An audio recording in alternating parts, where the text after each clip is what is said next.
Welcome, everybody. Today, let's talk about gate 17 or gene key 17.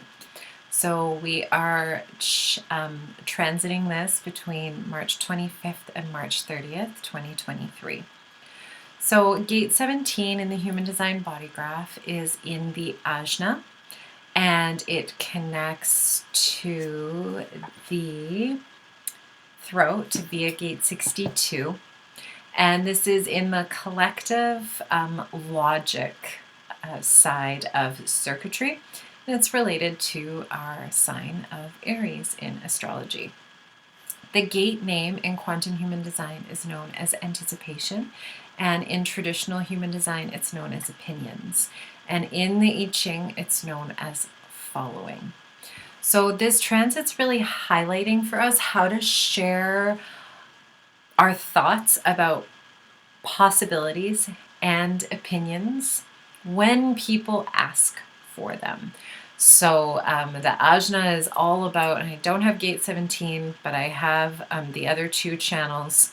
The ajna is all about lots of thoughts to be shared with the world, but they're only gonna be heard when someone wants to hear them. So it's learning how to share those thoughts when you are asked. And also to check on your doubt and suspicion around where it might be blocking you to see potential positive outcomes that might be available that you're not really aware of. So on the shadow side, this transit's going to highlight how you share your opinions that take away options from either yourself or other people. So sometimes we're so fixed in our opinions or thoughts that we take away possibility. And that's really the shadow side of it, because opinions and thoughts are really all subjective. So on the other, taking this further, taking your opinions and then acting as though it's truth. So what I just said there, right? Your opinions and your thoughts are subjective. They are based on you and your experience. And so while they may be your truth, they're not going to be everybody's truth. And so this is really going to highlight our personal as well as our collective narrative around negativity and doubt. On the full expression of this, when we have integrated that shadow, we use this transit to use our minds to explore potentials and stretch the boundaries of ideas, and to inspire people to think bigger and more boldly, and to use those words, use the words that come from those thoughts to inspire and expand potential in other people. So the gene key name is the I, meaning the I, not the I like myself. So the shadow of this gene key is opinion. It's very logical. It's very left side of the brain, right? Just like our circuitry says in the human design body graph. It's all about pattern recognition, finding logic through the patterns. And it's about seeking to take away or find answers to feeling uneasy through the logic of the mind. And we often do this by looking for flaws in others, the world, or self, which then plants these seeds of opinion and views. And so what it does is it's a function of the mind. The mind does this. It looks for patterns, it looks for doubt, it looks for discrepancies. But what the mind also does is that it distorts what's in front of it based on the mind's past experience and its interpretation of the past events, right? So while our mind is an incredibly powerful tool, it does not always see things clearly based on its past and its interpretation of the past. So the idea of opinions forms from an external projection onto someone or something outside of ourselves. And opinion isn't necessarily bad at all. We're all entitled to our opinions. Opinions are actually important for us to find self-actualization and know ourselves, right? To explore our opinions. But there is a dis-ease in our world that arises from opinions. And it's because we take our own opinions very seriously, and we can become dogmatic about our thoughts and our beliefs. And it creates this structured way of thinking that places everything into boxes, everything into countries, into religions, into hierarchies. It wants to contain everything. And this isn't nature, right? You don't see structures like that in nature. Only humans create these structures through our minds, right? And the desire and the need to understand and to take away discomfort. So this is really where, like, have you ever made a pros and cons list? You're trying to make a decision. That's where this comes from. It's this pros and cons. And they very rarely work, right? I mean, they can. They've never worked for me because I can always find equal amount of pros and cons most of the time. But what it is it's a comparison built on opinion. And it holds the energy of dualism, which is okay because we live in a very dualistic world. Right? Black, white, this, that. But we are also one inside, right? We live in a dualistic world, but we're also connected to something greater, and we are something greater. We are source in this dualistic world. So it's what happens is it can express itself through being very opinionated, showing up as opinionated, right?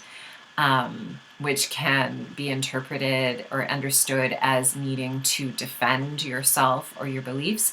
And that opinionated energy makes other people wrong or bad for what they believe, and is a very argumentative state. It can also present as self-critical. So where we seek the patterns outside of ourselves, that something is wrong.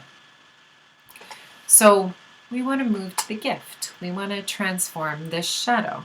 Again, there's so many gifts in the shadow. The gift is far-sightedness. So in order to get to far-sightedness, first we need to realize that we are deeply conditioned to see what we see and to believe what we believe. From the moment you're conceived, you begin absorbing and taking in the beliefs and physiological states associated with those beliefs from your mother. And then you are born into a family which has a set of rules. And these rules are created through people's opinions from their past. And this shapes your perception on the world. Second, it's important to understand that the function of the mind is to continue to seek for patterns that reinforce those beliefs you were born into. And then the beliefs that were formed from your own personal experiences. That's what the job of the mind is. And culturally, collectively, we've become very ruled by our minds, right? We've put our minds on these pedestals. Now, don't get me wrong, our minds are great and wonderful tools. But we are not our minds. They are a tool for us to use to track patterns, to make sense of things, to learn, to understand. But we are not our minds. So think of a child. Think of how they follow their natural rhythm. Think of how they ebb and flow. They could be running around one minute and sleeping the next, right? They wake up when they want to, before they've been trained to go to sleep and wake up when they, when they should, when their parents want them to. And they play with one thing one moment and then another the next.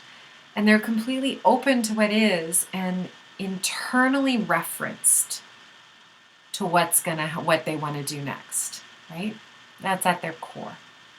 Right? So on the gift of farsightedness, we're going to just shift images here from child to eagle. Now I want you to think of like an eagle eye view of things, right? Where eagles float up here, they soar. And they have this ability to see how all the patterns are playing out and working together. And when you're able to take an eagle eye view, right, when you've got this vantage point, you're not attached to one pattern because you can actually truly see how one is impacting another. You can see different fractals working together. And the energy of this gift of farsightedness, it's very exciting for the collective because it feels expansive and knowing, right? Once you know your child and how they work, even if they're still internally referenced and they're doing whatever they want, you start to see a pattern play out, and then you can just allow them to be themselves. So Richard Rudd says about this gift of farsightedness, he says, this gift allows universal knowing to settle within the logical construct of the left brain, which can then express the mechanics of oneness in new ways. So I interpret this in a way that the logical left brain is lent of the uses of the knowing of the right brain. And instead of being separate in these uses, it's like the left brain and right brain start to work together. The right brain can see pattern and logic in a new way, and the left brain can step out of the minutiae of the patterns and logic and see the higher perspective and the creative side that the right brain does. Richard Rudd also shares that where people see that this is the gift where people see numbers as divine tools to be used to interpret the universe. And I think this is really cool because I am not a number person, but I know people are. And I know there are people who deeply understand numbers. And this is so beautiful because this is kind of where, from my understanding, this is where the flower of life and the Fibonacci sequence was channeled, or I imagine this to be so, that this is how the Fibonacci sequence in the flower of life was channeled into the collective consciousness. And this ability to have that farsightedness and that joining of the right brain and the left brain, I believe this is a gift of a true scientist when we speak of scientists. So to use this current energy transit, I'm inviting you, your invitation is to consider what beliefs have you held for a long time that you just believe are fact. And challenge yourself here. Okay? What beliefs, what do you just take as fact that may not be? Or maybe you don't even need to prove that they are or they aren't, but if you just start thinking about them in a different way, what would it be like to consider that? Right? What would it be like to consider something like I don't know, the Bermuda Triangle, right? What if you think that's a whole big thing that's ridiculous and it doesn't make any sense at all? But what if there's truth to it? What if there's truth to it? Imagine, notice how, there's curiosity that happens in that. And so as you consider these things that you've just taken as truth your whole life, right? We all have them. What happens in your body? What happens to your nervous system when you do this? Right? Do you find yourself getting defensive? Or do you feel yourself grasping to hold on to your beliefs? Or do you notice an excitement or an opening happening inside? right? This gift is huge for the evolution of humanity. I mean, they all are. But this, in the way that we perceive our world through our thoughts and our brains. Our world is so ruled by thoughts and logic that the transformation of this gene key is very exciting for me. So I hope you really enjoyed that. I hope that kind of just stimulated some possibility in your day, in this transit. Have fun with it, and I will see you soon. Thank you so much for watching, and if you feel called, I invite you to like, share, or subscribe, or drop me a comment on how these videos land for you. Thank you so much.